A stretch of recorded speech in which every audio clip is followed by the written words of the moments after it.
This episode is part of the pool's Local Officials Stronger Together podcast series. It's one way we serve local officials through integrity, public service, fiscal responsibility, and operational excellence. As always, please direct specific questions about coverage to your member services manager. Welcome to episode 24 in the Risk Pool's Local Officials Stronger Together podcast series. I'm your host, Scott Houston. In recent years, we've heard lots of information about what's driving rates. The cost drivers are well known: the pandemic, Winter Storm Uri, inflation, supply chain issues, all the things that we deal with as consumers on a daily basis. In this episode, we want to tie all that together in a way that hopefully helps you understand rate increases by the pool in light of the bigger picture. And to do that, I'm going to interview Jeff Thompson, the pool's executive director. And then we'll do a subsequent episode with Lindsay Fields, the pool's deputy director and COO, on reinsurance specifically. So let's get right into it and visit with Jeff.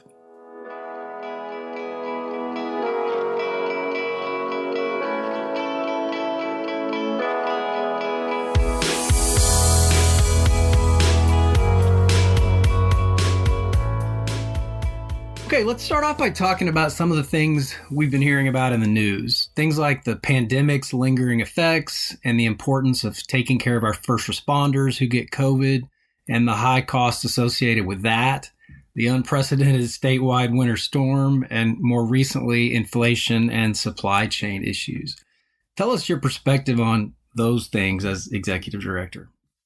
Well, there's a lot in there, Scott. We've spent the last couple of years dealing with substantially those issues.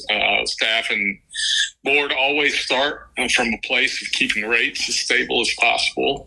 But the items that you've mentioned, nearly $100 million in pandemic-based workers' compensation claims, adequately funding new benefits for public safety as a matter of public policy that is set by the legislature, wacky weather events like the ice storm we had a couple of years ago, exacerbated by inflation in every sector. Those make keeping rates the same nearly impossible.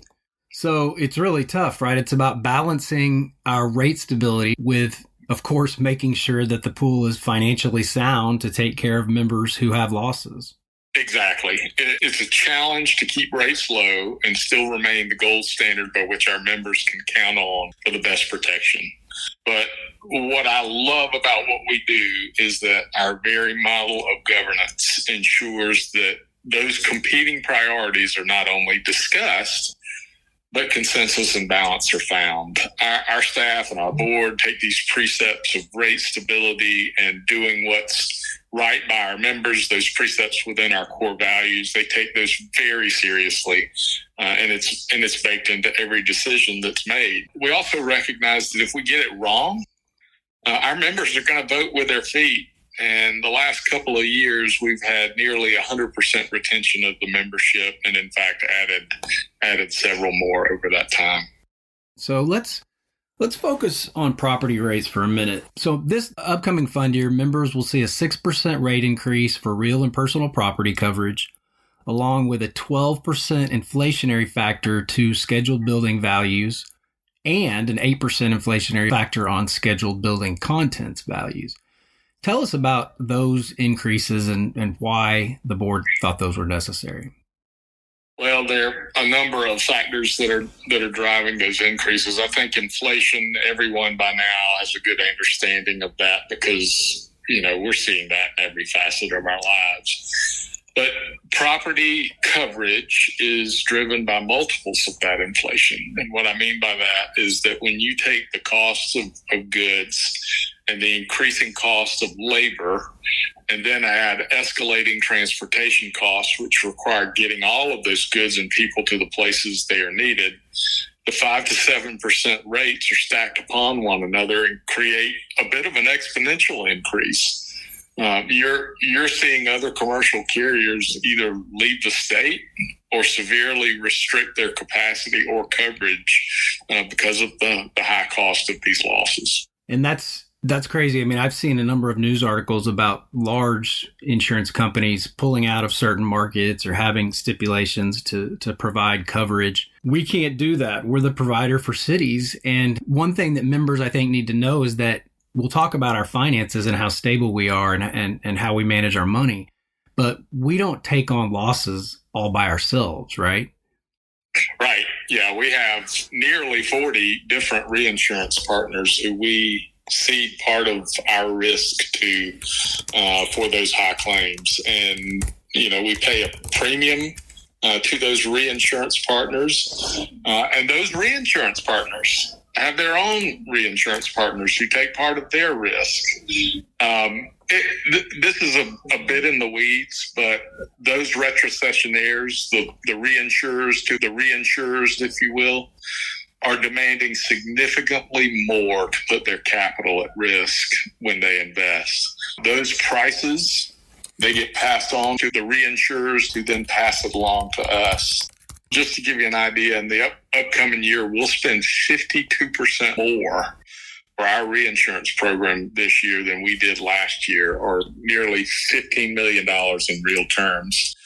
But we're not passing on that same type of increase in cost to our members. We're absorbing a good bit of it to stabilize the rates as much as we can, and adjusting over time. The practical matter of it is that the same coverage costs more everywhere. And those increases you mentioned are the product of the balancing of the many objectives and competing priorities for the pool. And that makes sense. And of course, like we've mentioned, the number one thing is making sure that we've got enough money and enough reinsurance to make sure that members are taken care of. We know that the state of the pool's finances is in excellent shape. Can you tell us a little bit more about that? I think members are interested in some more detail about how the pool stabilizes costs. Yeah, I could talk a long time about the stabilizing features that the pool employs, but rooted in sort of that lengthy analysis is the time-tested, rock-solid financial practice of diversification. Diversification is the one free lunch that you get in finance. And it's essentially that we don't have to put all our eggs in one basket. And I'm not just talking about the pool's investment portfolio, which is also well diversified. That's part of it. But I think of it this way. The pool has nearly $1 billion of assets under management. We're able to leverage that money to provide three main lines of coverage: property, liability, and workers' comp. Those are three very distinct types of coverage. And the fact that roughly 1/3 of our revenues come from each of them means that we're diversified across the types of coverages that we offer.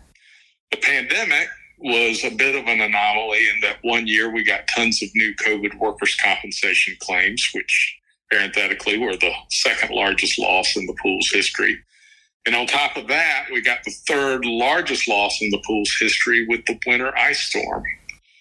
But what was going on with liability coverage at that time? Truly, not a lot. Things were very quiet. The courts were closed. Things were moving slowly. And it actually helped to stabilize both the workers' comp and property experience we were having. We also have a great deal of geographic diversification because of the sheer size of the state.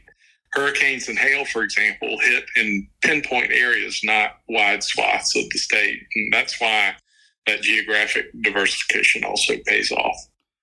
Let's continue and talk a little bit about this diversification theme. And I think members may not understand about how different types of coverage that we have pay out on claims, whether it's immediately or maybe it pays out over a period of time. Tell us about that. Well, it's rare we see two lines of coverage significantly underperforming at one time. But even if we did, the benefits of diversification, that really pays off.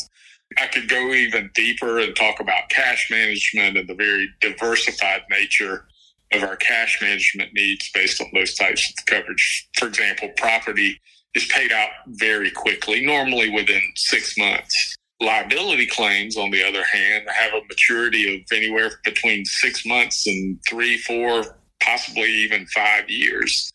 And then the most expensive workers' compensation claims, namely the death claims, those are paid out over periods of multiples of years. It almost looks a bit like a pension system.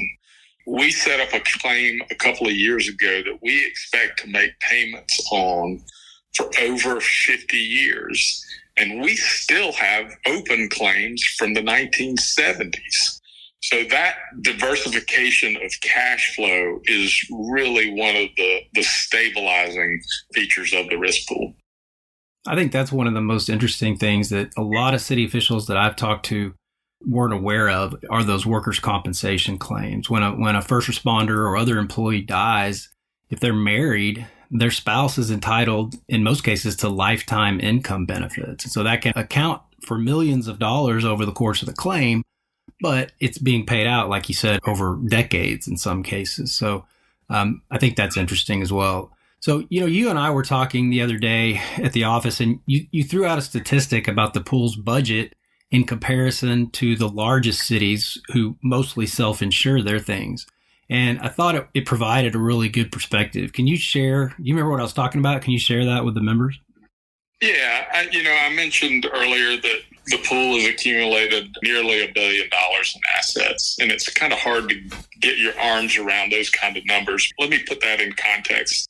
The risk pool is able to use those accumulated assets of nearly $1 billion to finance the coverage needs for 95% of the cities in Texas.